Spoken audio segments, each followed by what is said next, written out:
Bonjour. Aujourd'hui, on va voir The Nightingale de Christine Anna. C'est un roman de fiction historique. Ça se situe dans la France occupée de la Seconde Guerre mondiale.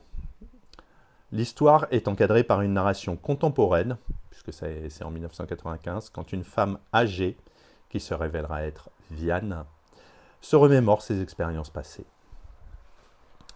L'intrigue principale se situe entre 1939 et 1945, à travers les parcours divergents de deux sœurs. Tout d'abord, Vianne Mauriac, donc l'aînée, qui vit dans la petite ville de Carriveau. Lorsque son mari Antoine est fait prisonnier, elle se retrouve seule pour élever leur fille Sophie. La ville est occupée par les Allemands et des officiers sont logés chez elle. Face à des décisions toujours plus périlleuses, elle commence à se replier sur elle-même, cherchant simplement à protéger sa famille. Mais les persécutions des Juifs et la déportation de son amie Rachel la poussent à agir. Elle adopte le fils de Rachel, Harry, renomme l'enfant Daniel pour le cacher, puis organise la protection d'autres enfants dans un orphelinat. Et on a également donc Isabelle Rossignol, plus jeune, impulsive, odieuse à Vianne et marginalisée depuis la mort de leur mère. Elle revient à Carriveau et rejoint la résistance après avoir été rejetée de nombreuses écoles. Elle aide les aviateurs alliés abattus à traverser les Pyrénées vers l'Espagne, prenant le nom de code de The Nightingale. Elle forge des alliances avec des résistants locaux, avec l'organisation britannique M9. Capturée par les nazis, elle est envoyée dans un camp de concentration, où elle contracte une pneumonie et meurt peu après la libération. Le père, Julien, distant après la guerre de 14-18, finit par se sacrifier. Il se dénonce comme étant la Nightingale pour sauver Isabelle. À la fin, Vianne, la narratrice, assiste à une cérémonie rendant hommage à sa sœur.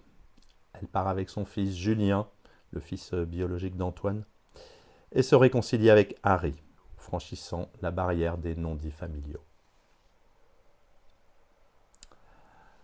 Dans le livre, Christine Anna utilise une structure à double temporalité.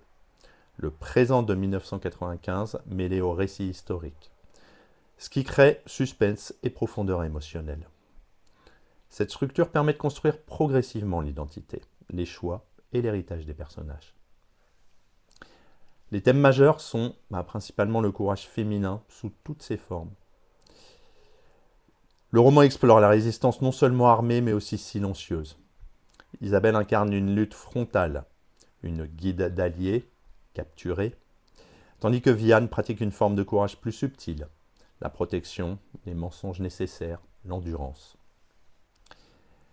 Il y a également le thème de la famille, de la loyauté, des sacrifices. La relation entre les sœurs est tendue, marquée par la culpabilité, la séparation, puis la réconciliation. Leur loyauté se manifeste différemment, mais convergent vers un même dévouement profond. On a également la morale, le choix et l'identité. On a les silences historiques, le style et le ton. Donc la prose est accessible, parfois lyrique, avec des images fortes et une émotion palpable, malgré quelques critiques sur les passages trop dramatiques où certains ont trouvé qu'ils étaient un rien trop sentimentaux. En ce qui concerne les personnages, on les a déjà nommés, donc pour conclure, c'est une œuvre puissante et émotive. Par son exploration de deux formes de résistance, elle dévoile la palette de courage des femmes dans les contextes les plus sombres. Vianne et Isabelle ne sont pas les héroïnes de guerre conventionnelle, mais chacune incarne à sa façon la bravoure nécessaire pour survivre, que ce soit dans le silence ou dans l'action directe.